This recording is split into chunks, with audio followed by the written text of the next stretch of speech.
Hola, buenos días. ¿Qué tal? ¿Cómo estás, Guille? Buenos días, ¿cómo estás tú, Juanca? ¿Cómo están todos mis queridos y amados hermanos? ¿Y cómo están los que están en casa también? Espero que todos muy bien, ansiosos de lo que hoy el Señor va a hacer con nuestras vidas.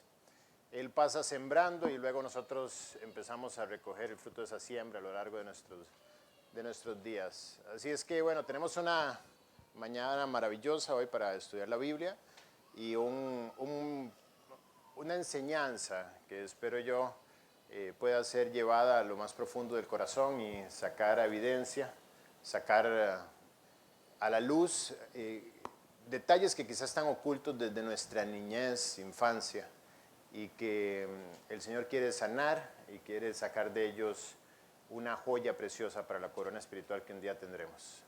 Así es que bueno, vamos a empezar primeramente con las preguntas. Vamos a darle prioridad a los que están en casa. Dice Juan Carlos que hay dos preguntas. Perfecto. Por aquí nos escribe Gaby. Ella quiere saber del estudio de trabajo personal, que nos habla de que si queremos llevar a una persona a la salvación, la sigamos hasta que se salve, que seamos diligentes en eso. Entonces, he oído que Guille, que a veces debemos seguir insistiendo, sino solo orar. O sea, que no debemos seguir insistiendo, sino solo orar. Entonces mi pregunta es, ¿somos diligentes si no hablamos más de Jesús a esa persona, pero igual seguimos orando por ella? Sí, correcto. Dios va a dar la gracia. Recuérdate que no es una obra humana la que estás haciendo, sino que estás haciendo un instrumento del Señor. El martillo no decide lo que va a hacer, sino la mano que sostiene el martillo. Entonces, en este caso, tú eres una herramienta que debe estar gobernada por el Espíritu Santo. El Espíritu Santo te va a guiar algunas ocasiones a hablar, otras ocasiones a callar, a esperar, a mostrar en tu propia vida el amor y la compasión del Señor. A veces vas a tener que confrontar, a veces vas a tener que esperar, pero siempre vas a tener que orar. Entonces, sobre la base de la libertad que tenga el Espíritu Santo para guiar tu vida, entonces tú vas a actuar. Por eso la obra de Dios se hace en la llenura del Espíritu Santo. Es lo que tú tienes que validar siempre que esté gobernando tu vida y después de eso descansas a que Él sea el que marque la pauta en cuanto a las relaciones. Habrá personas con las que ya hablaste, que te cerraron la puerta de inmediato y tú lo que haces es, te mantienes amándolos. De hecho, ese mismo estudio dice que no hay quien se resista al amor. Puede ser que tarde semanas, meses, años o décadas inclusive, pero el amor es la herramienta que Dios usará para abrir ese corazón y eventualmente, ya sea que seas tú quien pase recogiendo ese fruto o que sea otra persona eventualmente. Cuando ustedes se convirtieron, tú y Cristian, Gaby, cuando se convirtieron, pues definitivamente yo pasé recogiendo el fruto de una siembra que hizo una o varias personas en tu vida a lo largo de tu existencia, que a lo mejor ni siquiera estás consciente, orando por ti, orando por tu familia, a lo mejor alguna tía, una abuela, alguna vecina, alguna maestra de escuela, alguna persona estuvo haciendo ese trabajo personal que ni siquiera tú estuviste enterada directamente de que lo estaba haciendo. Todos somos fruto de la paciencia que Dios puso en el corazón de aquellos que estaban tratando con nosotros y a la hora de ejecutar el trabajo personal, pues ahí es donde la libertad del Espíritu Santo es la que gobierna. Bien, ¿alguna otra? Sí. Nos pregunta Daniel desde Chile. Hola, buenas tardes. Tengo una pregunta con respecto a Lucas 12:33 y habla sobre vender lo que poseemos y dar limosna.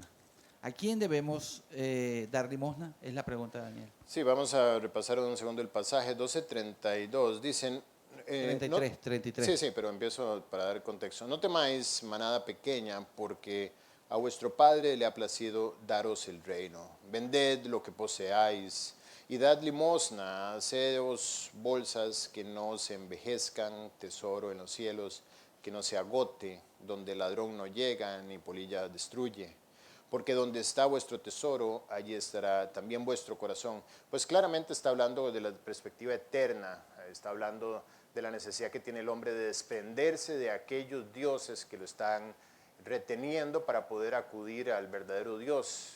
Normalmente eso va a ser el Dios de las riquezas, las falsas promesas que hacen los bienes materiales de estabilidad, que nos impiden entregar nuestro corazón a Cristo. No quiere decir que al venir a Cristo yo debo desprenderme de todos mis bienes materiales, pero si ellos son obstáculos, yo tengo que ponerlos delante del Señor y estar dispuesto a que Él los quite si es necesario. Él proveerá en la medida de que la provisión sea necesaria para servirle, para el proyecto que tienen para mi vida. Y en el sentido de vender lo que poseéis, quiere decir deshazte de toda la estructura que hoy valoras. No está hablando necesariamente de dinero, sino de toda la estructura que hoy valoras, que es tu antiguo entendimiento. Por eso Romanos 12 dice que nosotros no debemos conformarnos a las estructuras de este siglo, sino ser transformados por medio de la renovación del entendimiento. A eso es lo que se refiere. Mi entendimiento ahora tiene nuevos valores, tiene nuevos objetivos. Las cosas viejas pasaron y ahora son hechas nuevas en Cristo. Él pone nuevas metas, pone nuevos anhelos. Y donde está ahora mi nuevo tesoro, que ya no es lo material, sino lo eterno, ahí estará mi corazón. ¿Okay? Ese es el resumen del pasado. Vamos a Sí, está bien, perfecto. nos pregunta Andrea Hernández desde España. ¿Cómo vivir en libertad la vida que por gracia Dios nos dio, sin caer en estructuras por ignorancia de no participar de un cuerpo físico, es decir, de nuestra iglesia, por vivir afuera? Ok. Es un poco compleja la pregunta porque asocia dos cosas que en realidad no tienen que ver. La libertad, dice la Biblia en Romanos 8.1 que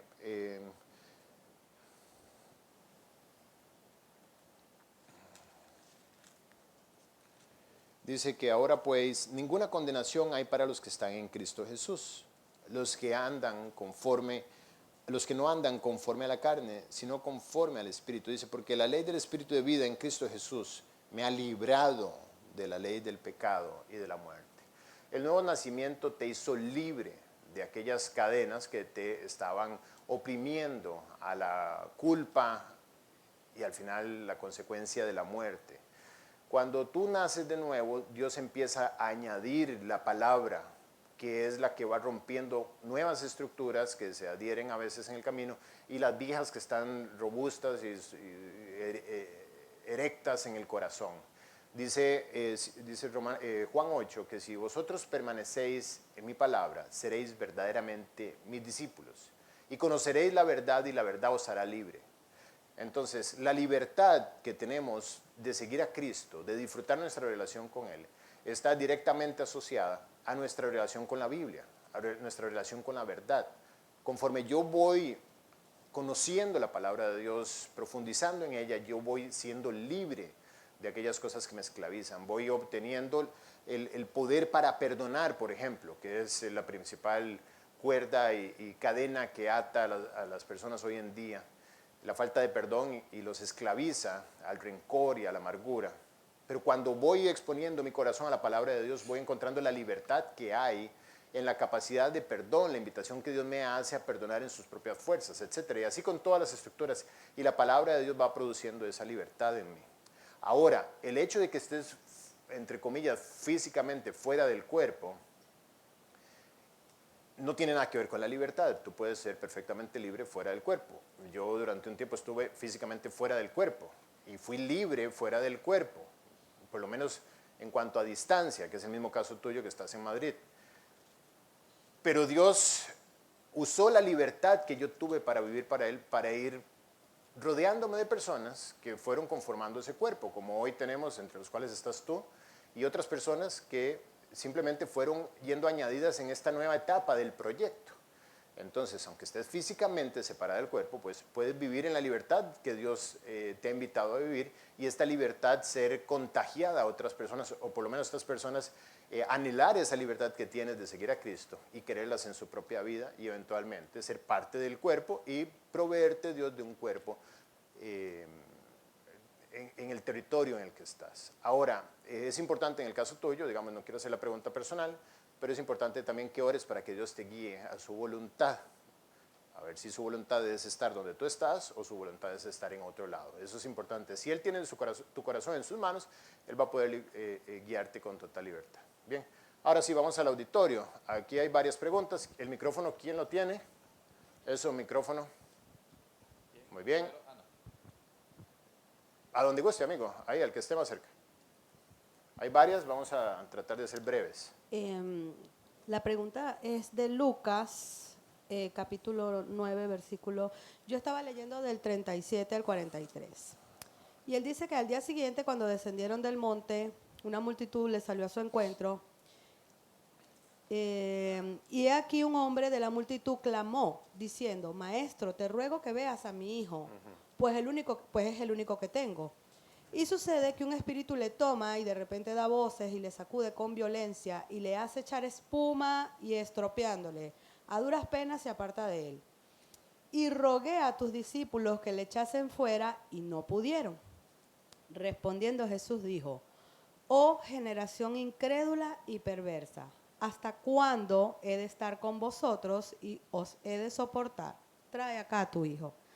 Entonces, pues, yo entro aquí en la situación de cuando dice, oh generación incrédula y perversa, ¿a quién se estaba refiriendo? Pues a los discípulos o al Señor, A los que no discípulos, creía. a los discípulos. Los discípulos por primera vez estaban experimentando la necesidad de vivir por fe, en la confianza de lo que habían aprendido. Ellos habían hecho milagros, de hecho habían tenido previamente la potestad del Señor para hacer proezas, milagros, señales, sacar fuera demonios, y habían ido de dos en dos a recorrer toda la tierra de Israel y habían podido cumplir con esta comisión. Y de repente se encuentran con este caso. Jesús no estaba, como leíste al principio del capítulo, él venía justo de descender del monte acompañado de Jacobo, Pedro y Juan, venía de la transfiguración. Y cuando llega se encuentra a los discípulos decaídos totalmente. El pueblo, digamos, el grupo de personas que estaba alrededor de ellos, en cierta forma enardecido, puesto que ellos no estaban pudiendo lograr lo que ellos esperaban, que era pues este tema del hijo de este señor que estaba endemoniado. Ellos estaban decaídos emocionalmente, no podían lograr hacer lo que se suponía que iban a hacer. Entonces Jesús, como sabemos, en él nunca hubo engaño, no hubo pecado. Si no hubo pecado, no hubo ira, no hubo enojo, no hubo descontrol. Así es que el clamor que él tiene es un clamor santo, de hasta cuándo tendré yo que soportar esta actitud de incredulidad. Quiero que te pongas, guardando las distancias, pero que te pongas en la perspectiva de haber cuidado, Ana, tu vida y tu testimonio durante todo el tiempo, durante décadas de tu vida. Te has dado a un grupo con el que te has relacionado todo este tiempo, siendo intachable, siendo recta, siendo una persona fiable, transparente, etcétera, etcétera. Y después del tiempo y después de las décadas, lo que estás viendo en ellos es desconfianza, es duda sobre tu integridad, por ejemplo. No hay nada que sea más difícil que darse y aún así obtener desconfianza. Entonces, este clamor de Jesús es casi como un grito desde lo alto, diciendo, ¿por qué si soy digno de toda confianza? ¿Por qué no están actuando en confianza? ¿Ok? Pero realmente lo que está es enseñándoles una lección. Está enseñándoles a actuar en confianza cuando Él no está presente. Faltaban pocas semanas, ya esto es la última, de ahí ellos iban a descender a Jerusalén y le quedaban pocas semanas de vida al Señor.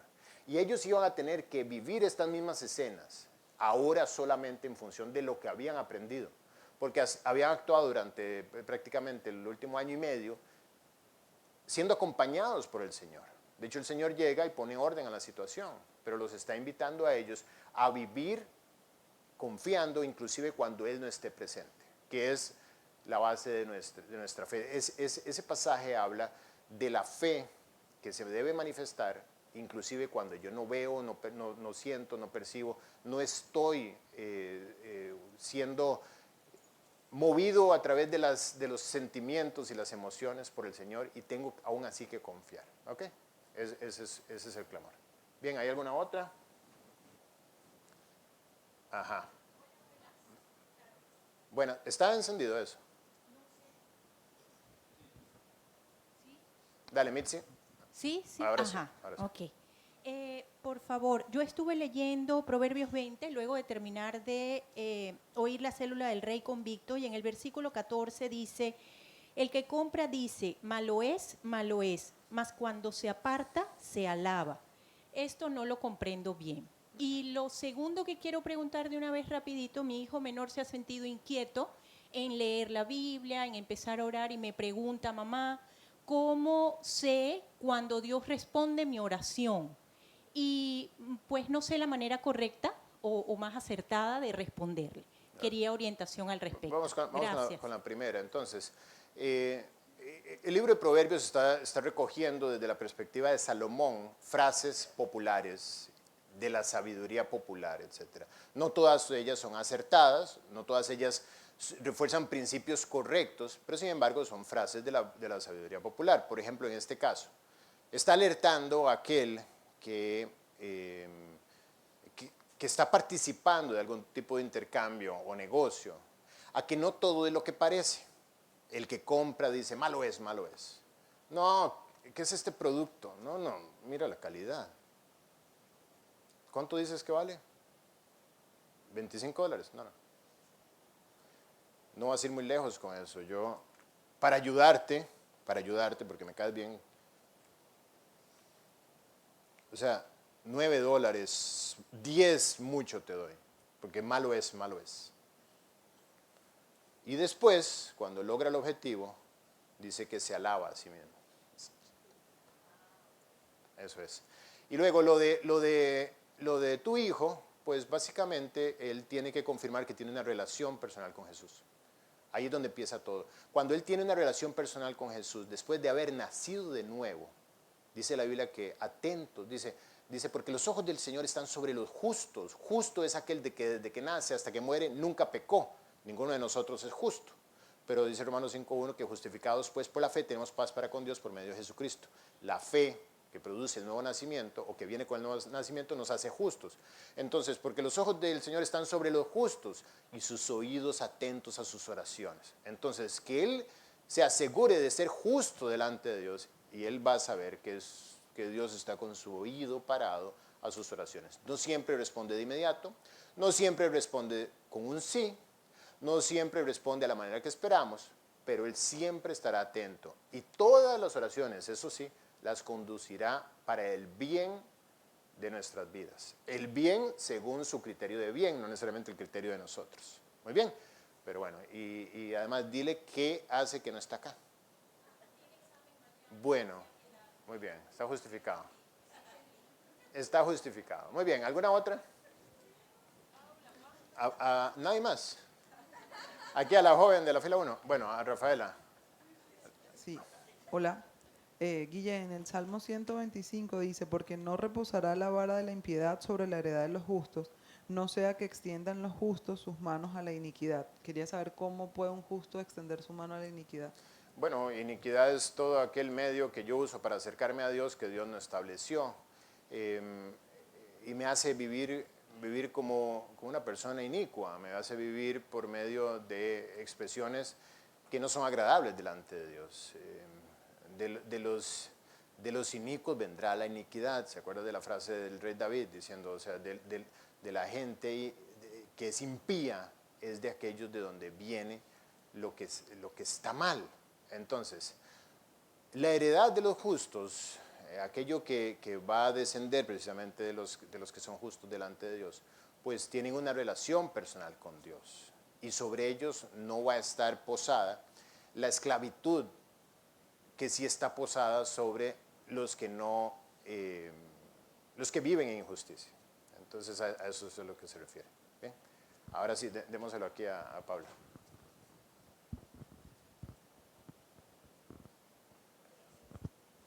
Bueno, yo tengo una pregunta o sea, es un pasaje completo que me llamó la atención desde varios puntos de vista.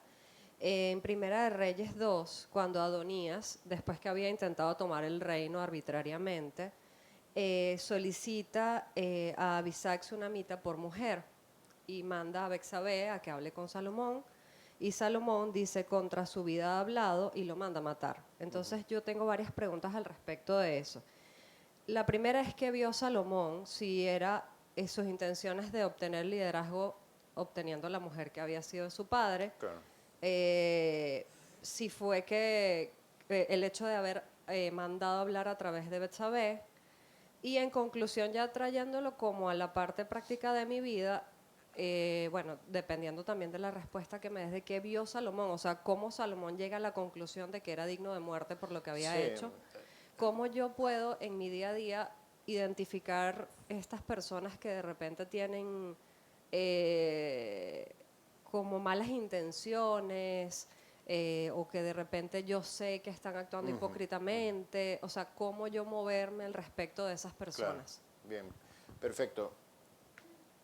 Bueno, si bien es cierto, no podemos decir que ya Salomón contaba con la sabiduría que a partir del capítulo 3 cuenta, que es cuando él tiene el sueño y Dios le concede sabiduría más que ningún otro hombre, pero sin embargo ya era un hombre sabio, vivía en el temor de Dios, producto principalmente de su mamá. Su mamá fue la que le enseñó a él a temer a Jehová. Por supuesto, esto lo conduce a desear lo correcto y esto lo conduce pues, a que Dios responda a su oración de esta manera. Cuando la actitud de Adonías, correcto, la actitud de Adonías, su hermano, demuestra que quiere enviar un mensaje público de que él está en oposición a su padre, David, que todavía está vivo. Cuando yo subo al estrado de mi padre, que es una prohibición que está en la palabra de Dios, yo estoy diciendo, ahora yo voy a reemplazar a mi padre. Eso mismo lo hizo Absalón cuando tomó las concubinas de su padre. Fue aconsejado por el consejero precisamente del rey David, que había sido consejero previo, diciendo, esto es la manera en que todo el país va a interpretar que ahora tú eres el nuevo rey. Y él públicamente tomó las concubinas de su padre. Entonces,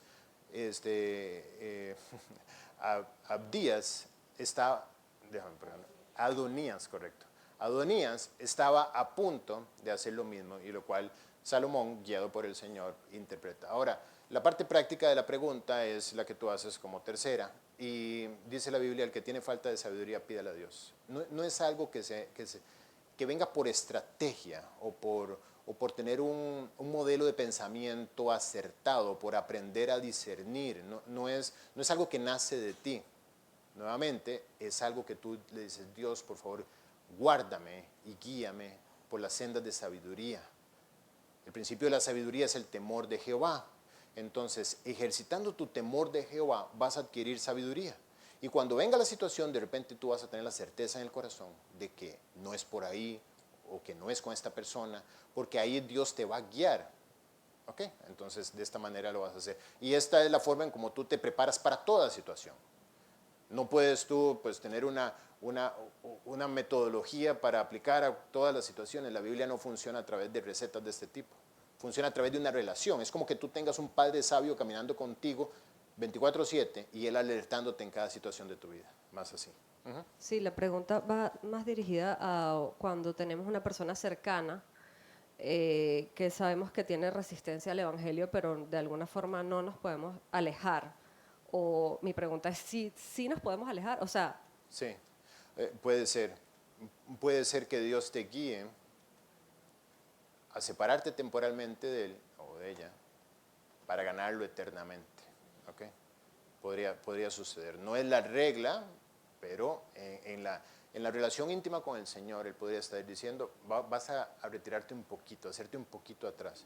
Por ejemplo, yo dos casos muy cercanos que tengo, mis dos mejores amigos, mi mejor amigo del colegio y mi mejor amigo de la universidad, de ambos me tuve que apartar, porque a pesar de que les hablé de Jesús, pues eso, entre comillas, no prosperó, no fue a ningún lado, pero sus vidas me invitaban a mí a ir atrás, estaban más bien deteriorando mi relación con Cristo. Podrían llegar a hacerlo, no lo hicieron. Entonces yo tuve que sabiamente apartarme y básicamente dedicarme desde mi trinchera a orar por ellos.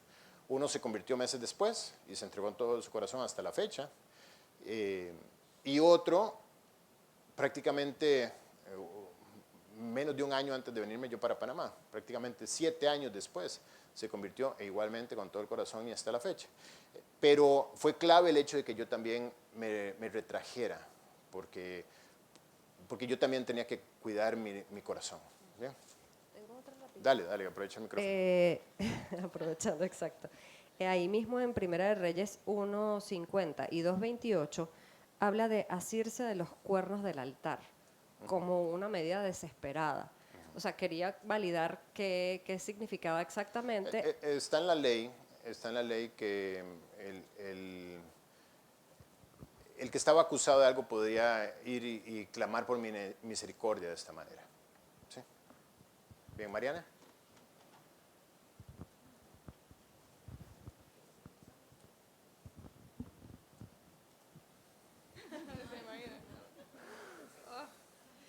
Sí, bueno, yo tenía una pregunta en Proverbios 23:17 que dice, no tenga tu corazón envidia de los pecadores, antes persevera en el temor de Jehová todo el tiempo, porque ciertamente hay fin y tu esperanza no será cortada. ¿Qué significa eso de que hay fin y cuál es ese fin de perseverar en el temor de Jehová? Ok. El fin quiere decir que hay un momento, el Salmo 73 es el que amplía este principio del proverbio. Llega un momento donde tú estarás de frente a la eternidad y en ese momento vas a confirmar el fin de los injustos, el fin de aquellos que te está invitando el proverbio a no tener envidia de ellos, a no querer la vida como ellos viven. A veces decimos, bueno, yo cuidándome, yo guardándome, yo esto, lo otro, y veo que el impío prospera, que todo le sale bien, que sus matrimonios van bien, que tienen casas, riquezas, etcétera, salud.